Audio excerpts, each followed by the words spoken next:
That's how our friendship started. And from there, we started studying together because she was a genius. So she used to help me study. And it was actually very good because through her, I scored my highest scores in campus after I helped with studying. That was in third year. So when the love grew, we started living together in her room.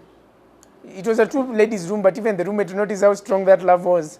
She decided she could not break it up by chasing me out. So we just lived together. So we stayed together for a whole year. For the whole third year, we were together in a room. Then when we got to fourth year, from there is guess where the illness started occurring.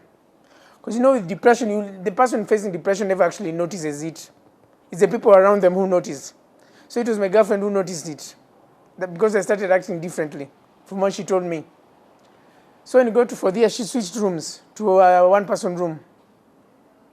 And those were fourth year rooms. And they were usually kept under tight security because they were fourth year rooms.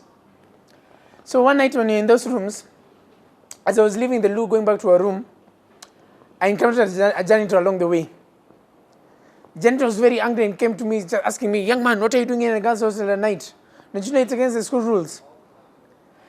At that point, my mind was completely off. It's like my body was in flight mode. No signals were coming in or out. I answered the guy very rudely. I asked him, "Why are you asking me what I'm doing here? Don't you know me and my girlfriend love each other and we've been living together for more than a year? I have a right to be here. Do you want to break us up?" The guy got so angry, grabbed my arm with the intention of taking me to the administration. But thankfully, my girlfriend had the altercation and came and she talked to the guy, telling him to let us go back to sleep because I'm not well in the mind. Because she had already noticed something was wrong. She told the guy to let us go back to sleep and that in the morning she would put me in a matatu to come to Nairobi to go to hospital. And she did just that in the morning. My school, you have to come from the school to town.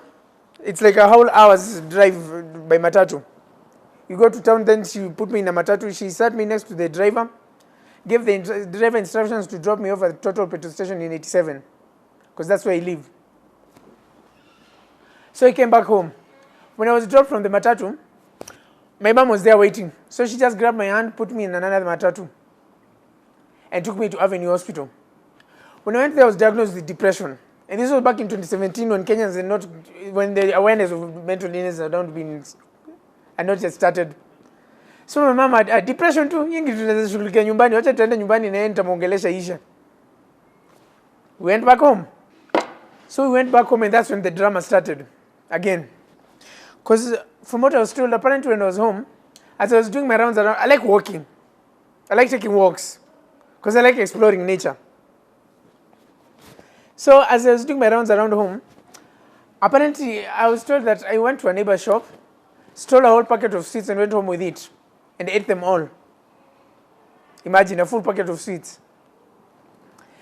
So, because my mom came home in the evening from work, she found me asleep on the sofa with red lips and sweet wrappers all over the room. When she saw that scene, she just confirmed with her mind, kumbe huyu jana amechizi ukweli sikuwa nadanganywa. Because as a parent, you never accept the worst fate for your child. Took me back to hospital immediately. When I got back to hospital, I was put under observation and diagnosed with a new illness called acute organic brain syndrome. So acute organic brain syndrome is from what I was told by my psychiatrist, it is an illness that develops from depression that has not been looked into. It arises when depression becomes so severe. Yes. And it is an illness that is generated by the mind. Because from what I was told, the illness comes about when the mind, it's the mind's way of protecting itself from further damage. So it creates that illness. So my depression it was a combination of different factors. Because like when I got to campus in 2014, I made friends. Then, I don't know why, in my mind, I used to hear Buruburu on the TV. And in my mind, I used to put that anything that is on TV is a place for rich people. That was what was in my mind.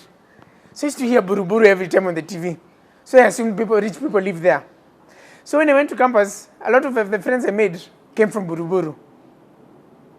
So I assumed they were rich. And in order to fit with them, I had to lie. Of course, I had to lie. And me with my creativity, I lied to them that we live in West End Towers, that we have a penthouse at the top. I know it's hilarious.